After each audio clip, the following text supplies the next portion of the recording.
Et rebonjour, re-bienvenue sur l'Open Plateau. C'est le réseau social qui n'est pas sur du virtuel mais sur du physique. Donc vous pouvez venir et discuter avec nos intervenants. C'est le principe du réseau social qui existe en vrai. On va parler après le business tout à l'heure et avant la déconnexion dans une heure et demie. On va parler du ludique, la manière dont on peut utiliser le ludique dans notamment le management. Car on sait que le jeu vidéo, c'est plus un secret pour personne. C'est la première industrie créative devant le cinéma notamment. Donc ça signifie qu'il y a des gens qui jouent, il y a des gens qui s'amusent avec le jeu. Il y a des ateliers créatifs, on parle de gamification, on parle de serious game.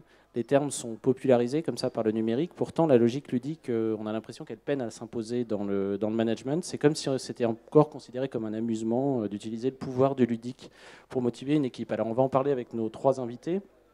Claudie Le Breton, qu'on a déjà entendu ce matin, ex-président du conseil départemental des Côtes-d'Armor et auteur du rapport Les territoires numériques de la France de demain.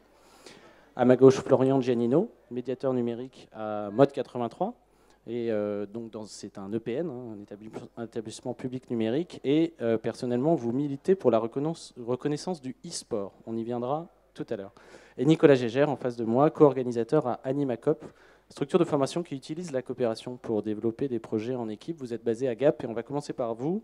Nicolas, est-ce que vous pouvez nous donner des exemples relativement concrets de coopération utilisée pour travailler en équipe? Est-ce que le jeu, ça fait partie de l'ADN d'AnimaCop? Ah ben, ça fait non seulement partie de son ADN, mais c'est un des vecteurs qu'on fait passer comme mise en mouvement des groupes. Nous, on travaille donc sur tout ce qui est coopération, aussi bien sur des projets que sur du management. Vous avez lancé ce mot-là de management. Nous, sur les groupes qu'on anime ou qu'on forme, on utilise le jeu systématiquement, comme au début, comme on appelle ça des brise-glaces, ou icebreaker en anglais, là, pour que les gens se connaissent, se découvrent et sortent de leur posture professionnelle. On a souvent un masque professionnel qu'on essaye d'afficher, etc. Nous, on essaye de faire sortir l'humain de derrière tout ça, et d'utiliser des jeux de positionnement où cette pièce représente la France ou le monde, où êtes-vous né, chacun se positionne, maintenant où travaillez-vous, chacun se repositionne dans la pièce, etc.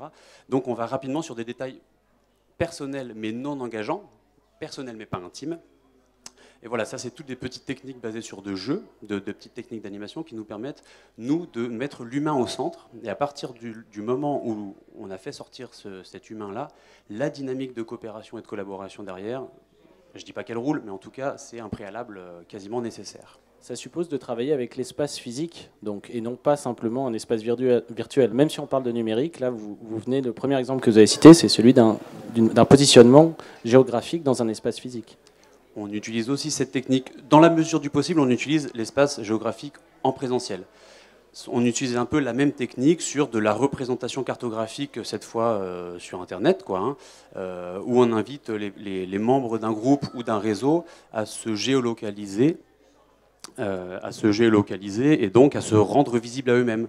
Donc je fais partie d'un réseau national France, par exemple. Je sais qu'il y a 100 personnes. J'arrive facilement à savoir où est-ce qu'elles sont placées, les 3 mots-clés qui l'ont motivé à participer à ce réseau, etc.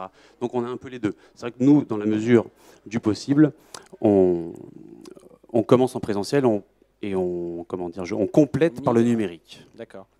Des brise-glaces, Claudie Le Breton, dans le monde politique, on en a bien besoin, j'imagine.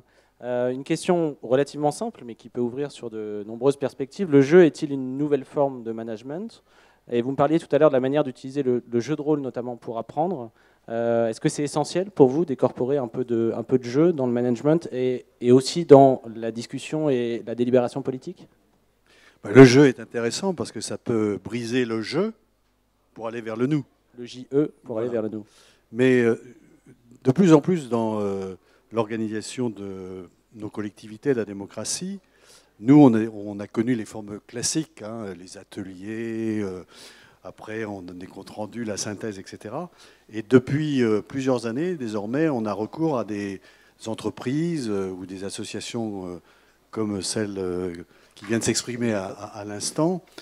Et c'est vrai qu'à travers le jeu, très rapidement, à partir du moment où les gens passent, il y a un cap d'emblée, mais dès qu'ils passent de l'autre côté du miroir, ça change. Et sans s'en rendre compte de façon subreptice, finalement, les hommes et les femmes se découvrent et se laissent découvrir. Et quelquefois, il y a des résistances, il y a des gens qui ne veulent pas participer, mais l'immense majorité adhère à ces jeux. Et en plus, plutôt que des entretiens, des questionnements, etc., c'est beaucoup plus valorisant. Et pour vous dire, pour l'anecdote, je me suis livré moi-même à ce jeu-là samedi dernier. Et il y avait 2 équipes de 5, et on avait pour objectif de construire chacun le village de notre rêve. Et c'était très intéressant. Et j'étais avec des gens connus, moi-même qui a déjà été quelque part en forme de situation de leadership. J'étais obligé d'ailleurs de revoir la composition du rôle pour que tout le monde s'exprime. Et on a vu les jeux d'acteurs, et c'est extrêmement très intéressant. Et je pense que pour un chef d'entreprise ou pour quelqu'un qui assume des responsabilités, de faire ce genre de pratiques nouvelles à travers le jeu pour la découverte des uns et des autres, je trouve que c'est effectivement d'une grande richesse. Et en plus, avec, j'ai envie de dire, beaucoup de facilité. Enfin, vous qui êtes des experts, il n'y a pas... Dès que les gens se prennent, et d'ailleurs, les citoyens et les citoyennes, les hommes et les femmes, ils aiment le jeu. Et donc, très vite, ils aspirent, et ça se passe bien. Alors après, c'est comment on sort du jeu pour aller mettre en pratique d'autres formes d'organisation, d'association, etc. Alors c'est là que peut résider la difficulté, c'est-à-dire d'utiliser le jeu justement pour décloisonner un peu les positions de chacun, le sachant, l'apprenant, et en même temps de réinjecter ces nouvelles positions dans une structure et une méthodologie qui permettent de créer. Bien sûr, et puis j'ai envie de dire que pour la démocratie, où on voit bien aujourd'hui la défiance qui s'est installée entre celles et ceux qui font engagement dans la communauté par rapport aux citoyens, si on avait des réunions justement où on mettait les hommes et les femmes en situation de jeu, je pense qu'on débloquerait un certain nombre de situations sur toutes ces défiances et ces préventions, et on arriverait justement les gens à retrouver confiance, à reprendre quelque part du plaisir, et à ce moment-là, retrouver certainement ce qui manque aujourd'hui dans la société et dans nos espaces, c'est-à-dire de la confiance entre les individus. Florian, vous êtes vous travaillez à la fois dans un EPN et vous êtes un joueur, oui, un gamer. Donc c'est à ce double titre que je vous interroge. Parlez-nous des différentes manières de s'investir dans le jeu. On pense souvent qu'il faut passer des heures dans un jeu pour y prendre du plaisir. Eh bien non, peut-être pas. Vous parlez-vous de speed gaming, de casual gaming ou encore des fameux Meuporg. Donc je laisserai le soin aux gens d'aller voir les Meuporg. Il y a des vidéos qui tournent sur YouTube là-dessus. Alors c'est un peu l'instant glossaire. Expliquez-nous tout cela et surtout comment on peut apprendre avec ces nouvelles formes de jeu. Ce qui se passe, c'est que le jeu a énormément évolué ces 10-15 dernières années, avec la démocratisation des consoles de salon, avec l'arrivée des PC à la maison. Ça a été beaucoup plus simple d'accéder au jeu. Et c'est devenu beaucoup moins cher aussi, les prix ont descendu. Et ce qui s'est passé, c'est qu'on a eu des personnes qui avaient des envies différentes dans le jeu. Moi, je suis père de famille, j'ai pas longtemps dans la semaine pour jouer, j'ai 1 heure ici, 1 heure le samedi, 1 heure le dimanche. Et donc là, on va parler de casual gaming, où c'est le principe du casual gaming, c'est une expérience de jeu assez simple, très vite mise en place, qui va être compris aussi très vite. Donc je vais pouvoir y jouer une fois de temps en temps. C'est ce qu'on a maintenant avec toutes les grosses franchises, ce qu'on va appeler un peu les jeux AAA. Et à côté, on va avoir des mouvances de personnes qui, eux, sont vraiment intéressés par le jeu et qui veulent aller plus loin.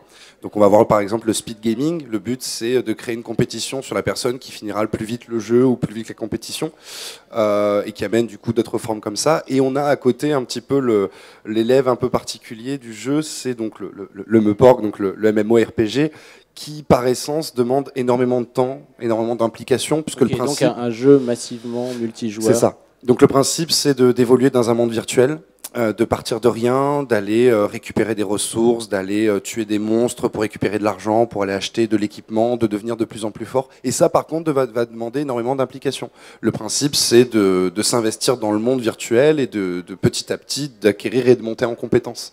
Donc c'est vrai qu'on a...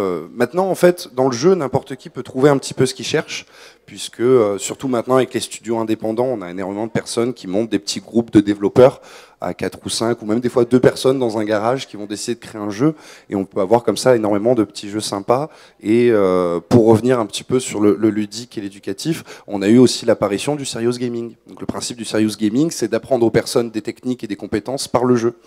Donc on a par exemple, j'ai plus les noms, mais je sais que par exemple il y a un jeu qui est donné pour des bacs pro où ils vont apprendre le principe de chacun des métiers qu'ils sont susceptibles de faire par le jeu. Donc je veux devenir maçon, je dois apprendre à faire ça, je veux devenir grutier, je dois apprendre à faire ça. Donc c'est vrai que le jeu, en fait par définition le jeu a toujours servi à apprendre. Moi je suis animateur en colonie de vacances. Toutes les personnes qui ont été un jour dans une colonie de vacances ont appris le partage par le jeu, ont appris le découpage, le coloriage par le jeu, ont appris énormément de techniques, énormément de savoir de base par le jeu. C'est ce qui se fait aussi à la maternelle ou à l'école primaire, une chanson pour apprendre à mettre sa veste par exemple, ou à compter, ou à apprendre les lettres de l'alphabet. Claudie Le Breton, est-ce qu'il est loin le temps où le jeu deviendra légitime dans des instances plus, disons, installées que les écoles, que l'institution l'éducation nationale, et je pense évidemment à la sphère politique? Non, je pense que nous y sommes. J'étais il y a 15 jours dans une réunion à Beauvais sur le sujet, et d'ailleurs Laurent Charéron, qui est un expert sur tous ces sujets, a dit « ça y est, nous sommes entrés dans le dur ». Je pense que ça y est, maintenant, on est parti. Alors maintenant, comment ça va se développer? Mais je peux lui poser une question? Parce que c'est le principe. Est-ce qu'on ne peut pas, justement, avec le jeu, parce que quelque part, ça peut aussi instrumentaliser, est-ce qu'on ne peut pas produire le pire dans le choix?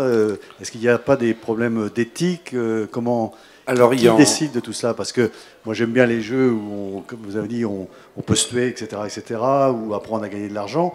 Bon, c'est bien, mais est-ce qu'il y a aussi, on peut avoir des jeux plus pédagogiques qui portent des valeurs? Et c'est exactement le principe du serious gaming, puisque le principe, ça va être vraiment d'utiliser le jeu pour amener une compétence, pour amener une morale, pour amener quelque chose de bien précis. La plupart du temps, c'est ce qu'on voyait avant, je me rappelle, il y a ça 20 ans, sur des consoles comme la Super NES. À une époque, on donnait des jeux vidéo, les médecins donnaient des jeux vidéo aux enfants, par exemple, pour leur apprendre à utiliser leur dispositif de test pour le diabète. Donc par exemple, pendant le jeu, ils vont apprendre à utiliser, il y a un petit personnage, ça va être un jeu très basique de plateforme, mais par contre le jeu de temps en temps va amener du quiz, va amener des choses, des cartons d'explications pour expliquer, voilà, tu dois utiliser ton boîtier pour le diabète comme ça c'était il y a longtemps. Et maintenant le gros souci qu'on a au niveau de l'éthique, c'est que maintenant on a cette forme de jeu qu'on a appelé la gamification. Le principe, c'est de mettre du jeu partout, et ça peut être bon comme mauvais. Par exemple, il y a une application de GPS qui est très utilisée qui s'appelle Waze, qui ont mis un système de gamification où je vais signaler des travaux, je vais gagner 6 points, je vais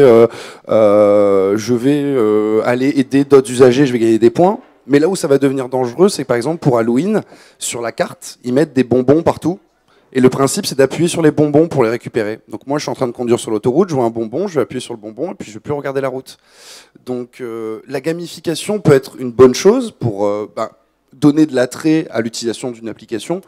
Je vais faire de la gamification pour des services publics ou quoi que ce soit. Ça peut être intéressant, ça peut donner envie aux gens d'utiliser l'application, mais ça peut être aussi une mauvaise chose puisque le jeu ne sert pas non plus pour tout, et ça peut être compliqué de faire comprendre aux gens que le jeu, jusqu'où ça va, et souvent aussi ça va servir aussi à récolter des données. Donc on va rentrer aussi dans le principe de la vie privée. Mais alors qui l'organise alors? Est-ce que c'est une institution pour que ce soit régulé, ou on laisse faire le marché? On laisse faire, puisque maintenant la gamification, c'est au choix du développeur. C'est-à-dire que nous, demain, nous 4, on décide de faire une application pour expliquer aux gens comment faire un gratin dauphinois.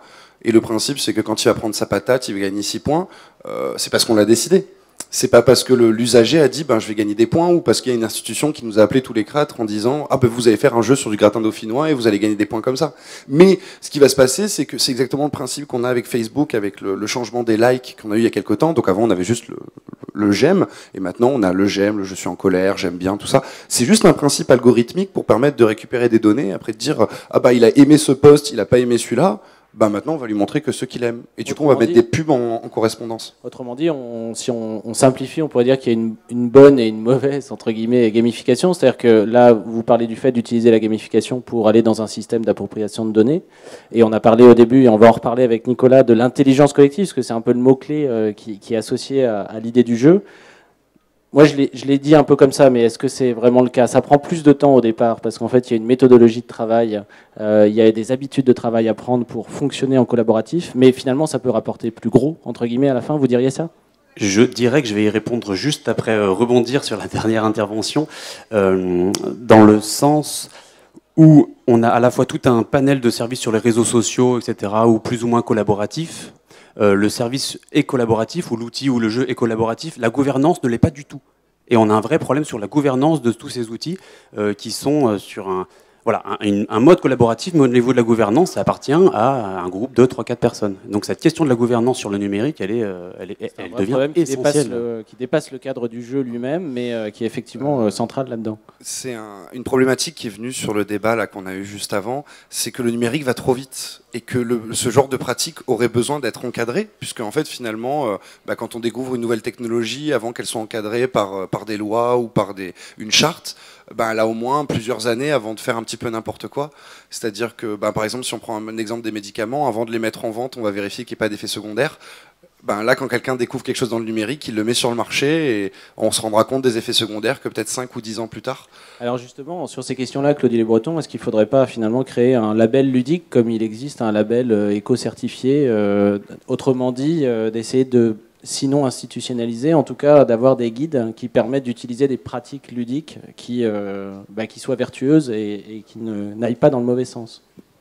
Moi d'abord, je pense qu'il faut faire très attention entre garder des espaces de liberté qui soient créatifs et ne pas brider, mais tout en même temps trouver peut-être des espaces de régulation et si possible d'ailleurs qu'elles soient démocratiques. C'est ça qui me paraît important.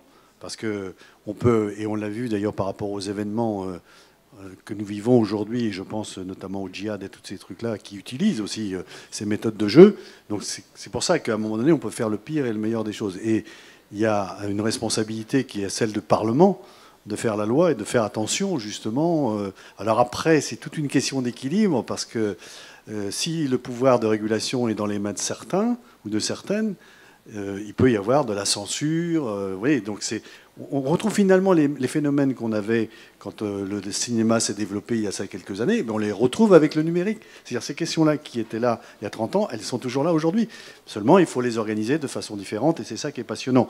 Et je n'oublie pas qu'on était aussi sur cette question du jeu et de son utilité dans des endroits dits, entre guillemets, un peu sérieux, notamment le management dans les entreprises, etc., où là, on peut le faire, et on peut le faire aussi avec des outils numériques. C'est ça qui est assez passionnant, quoi. En tout cas, on le voit, la logique du numérique dans le travail va bien au-delà de simplement le simple amusement, mais c'est une logique de management.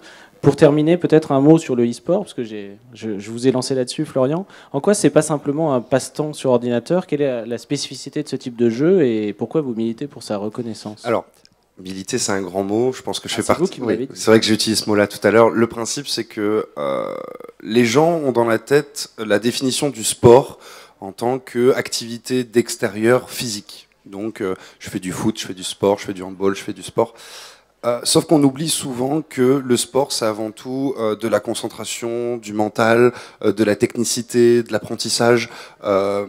Et le souci qu'on a eu, c'est que le jeu vidéo, encore maintenant, n'est pas considéré comme quelque chose de sérieux. C'est un passe-temps, c'est un amusement. Et justement, ce qu'on a dit pendant le débat, c'est qu'on a vu que finalement, on peut utiliser ce jeu-là pour d'autres choses.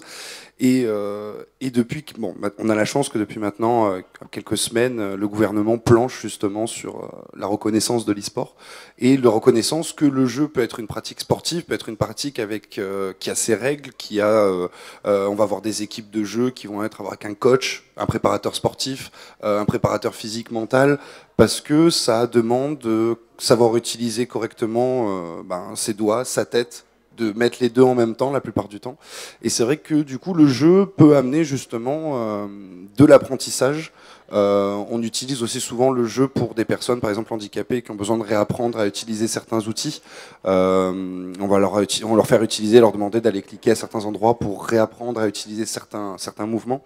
Et c'est vrai que l'e-sport en tant que tel devrait être reconnu puisque maintenant on a des professionnels de l'e-sport. Et tout ce qu'ils attendent en fait, c'est d'être encadrés par des lois et d'avoir un vrai statut et de plus être auto-entrepreneurs ou être reconnus comme des intermittents du spectacle. Eh bien, message entendu, ou en tout cas message passé. Merci à vous trois. C'était passionnant, un peu court, mais merci beaucoup. On se retrouve dans 1h30 après la conférence qui va commencer tout de suite sur le thème de la déconnexion qui n'est pas sans poser problème non plus. Merci. Merci beaucoup.